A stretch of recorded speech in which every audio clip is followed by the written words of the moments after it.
एक रात गोपाल को नींद नहीं आ रही थी। काफी देर हो गई थी और वह सो ही नहीं पा रहा था। गोपाल उठता है और चप्पल पहनकर बाहर सैर पर निकल जाता है। अक्सर गांव में लोग 5 बजे ही उठ जाते हैं, पर उसे दिन 6 बजे भी सब सो रहे होते हैं। गोपाल को यह बात अजीब तो लगती है और वह इधर उधर देख भी रहा होता है कि शायद उसे कोई दिख जाए, पर उसे कोई भी दिखाई नहीं देता। दूर दूर तक कोहरा जमा होता है। गोपाल उस कोहरे में चला जाता है और कुछ देर बाद उसे घूंघट वाली एक औरत दिखाई देती है। यहाँ इस वक्त अकेली कौन है? चलो चलकर देखता हूँ कि क्या चक्कर है। गोपाल उसे घूंघट वाली के पास जाता है। उसने लंबा सा घूंघट किया होता है। गोपाल तो उसे देखा ही रह जाता है और फिर उससे पूछता है, कौन हो आप और यहाँ ऐसे अकेले क्या कर रही हो? मेरा नाम छाया है। मैं इस गांव की नहीं हूँ। यहाँ मेरी मौसी रहती है, तो मैं बस उनसे मिलने आई थी। पर इतनी सुबह? लेकिन अभी तो रात के 2:30 बजे हैं। क्या? पर मैंने तो घड़ी में टाइम देखा था। लगता है घड़ी रुक गई थी।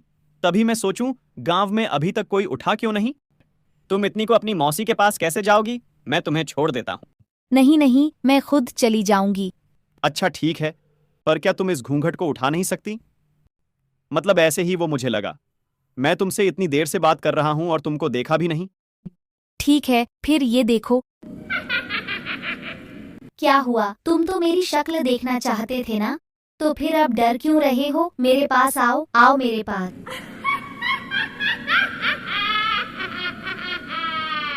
गोपाल घर जाकर सो जाता है। तभी उसे कुछ एहसास होता है। अब अगले सुबह उसकी माँ उसे उठाने आती है।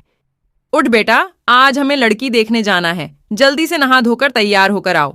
उसके बाद वे लड़की के घर जाते हैं। लड़की सबको बहुत पसंद होती है, मगर गोपाल उसकी तरफ देख भी नहीं रहा होता।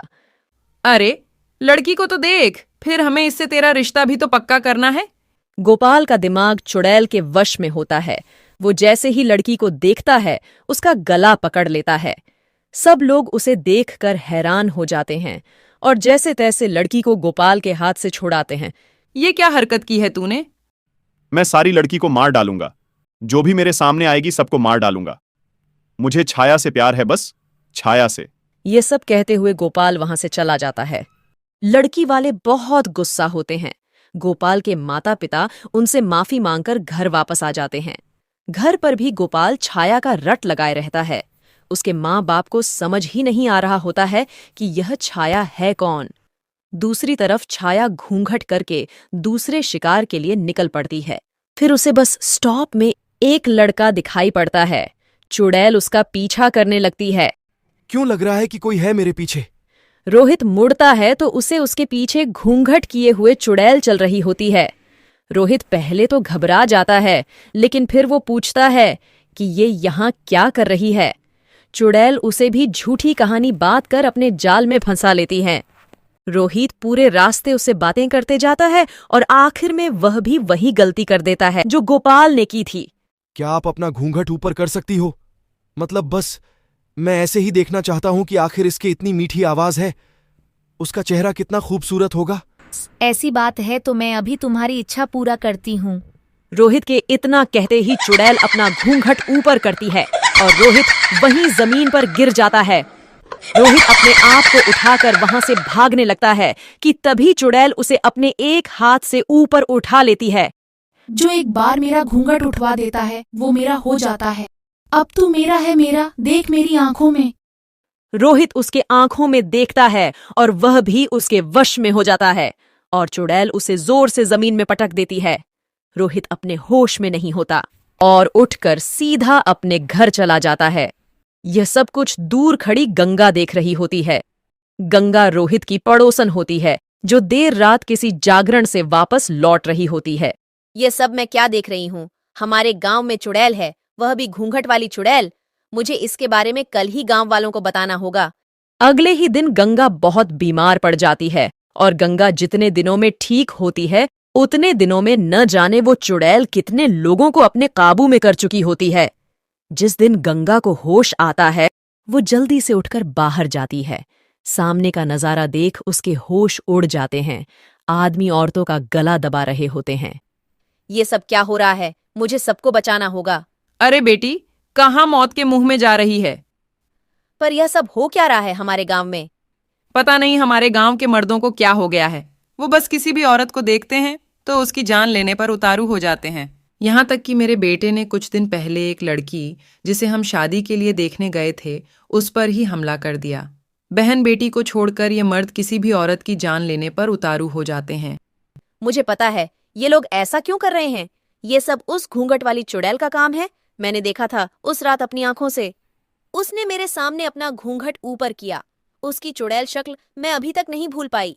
उसने मेरे सामने रोहित को अपने वश में किया। मैं घर जाकर किसी को कुछ बता पाती कि मैं खुद ही बहुत बीमार हो गई। फिर आज होश आया। पर अब हमें उस घूंघट वाली चुड़ैल को पकड़ना होगा और सब कुछ ठीक करना होगा। तो चलिए अभी गांव के पंडित जी के पास। दोनों गांव के पंडित जी के पास जाते हैं। उसका इंतजाम करना कोई आसान बात नहीं है। वो चुड़ैल हमेशा की तरह आज भी घूंघट में बाहर निकलेगी। बस तुम्हें कैसे भी करके उस औरत के पल्लू का एक टुकड़ा काट कर लाना है।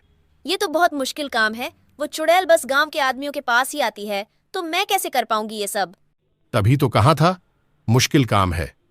पर अगर गांव को उस घूंघट वाली चुड़ैल से बचाना है तो ये तो करना ही पड़ेगा।